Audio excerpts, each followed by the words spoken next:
सुखी परिवार। एक नगर एक व्यापारी रहता था। उसके 7 लड़के थे और सभी की शादी हो चुकी थी। व्यापारी कपड़े का व्यापार करता था और उसके लड़के भी उसके साथ दुकान पर बैठते थे। एक दिन रात में व्यापारी सो रहा था तो उसे सपना आया। सपने में उसे एक आदमी दिखा तो उससे कहने लगा कि तुम्हारे घर में बहुत सुख है, तुम्हारे पास पैसा भी बहुत है, पर अब मैं तुम्हारे घर आने वाला हूँ जिससे तुम्हारे घर में धीरे धीरे पैसा खत्म हो जाएगा और लड़ाई झगड़े शुरू हो जाएंगे। व्यापारी ने कहा, तुम कुछ भी कर लो पर कभी भी मेरे घर में लड़ाई नहीं हो सकती। अगले दिन सुबह व्यापारी उठा और रोज की तरह नहा धोकर दुकान पर चला गया। उसके लड़के भी उसके साथ चले गए।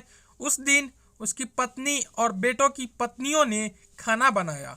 खाने में उन्होंने दाल बनाई। सबसे पहले तो बड़ी बहू ने नमक डाल दिया और धीरे धीरे करके सभी ने नमक डाल दिया कि पता नहीं किसी ने डाला है या नहीं। इस तरह दाल में कम से कम आधे से ज़्यादा नमक हो गया। जब शाम को व्यापारी और उसके बेटे वापस आए और खाना खाने के लिए बैठे थे, दाल में आधे से ज़्यादा नमक था। पर सबसे पहले व्यापारी खाना खाकर उठ गया और उसके बेटों ने पूछा कि पिताजी ने खाना खाया? तो उनकी माँ ने कहा हाँ। तो बेटों ने सोचा, जब पिताजी नहीं कुछ कहा और आधा नमक खा लिया तो हम क्यों कहें। धीरे धीरे सभी आधी नमक वाली दाल खाकर उठ गए। जब घर की औरतें बैठी और खाना खाने लगी तो उन्होंने सोचा कि जब सब ने बिना कुछ कहे खा लिया तो हम क्यों नहीं खा सकते। इस तरह व्यापारी और उसके परिवार में बिना लड़ाई झगड़े कर आधा नमक खा लिया और किसी ने कुछ नहीं कहा। यह सब कुछ घर में लड़ाई झगड़ा कराने के लिए ही कराया गया था। अगर हम अपने गुस्से पर काबू रखें और लड़ाई न करें तो हम सबके घर में सुख कहीं भी नहीं जाएगा और दुख लड़ाई झगड़ा कभी नहीं आएगा।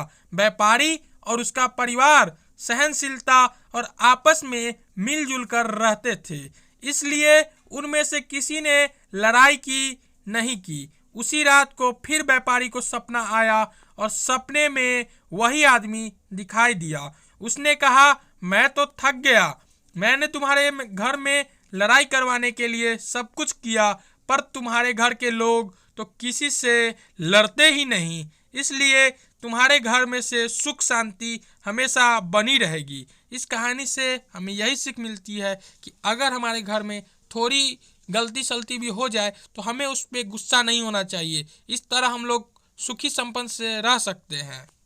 अगर आपने इस कहानी से कुछ भी सीखा तो चैनल को सब्सक्राइब कर दे और वीडियो को एक लाइक कर दे। जय हिंद, जय भारत।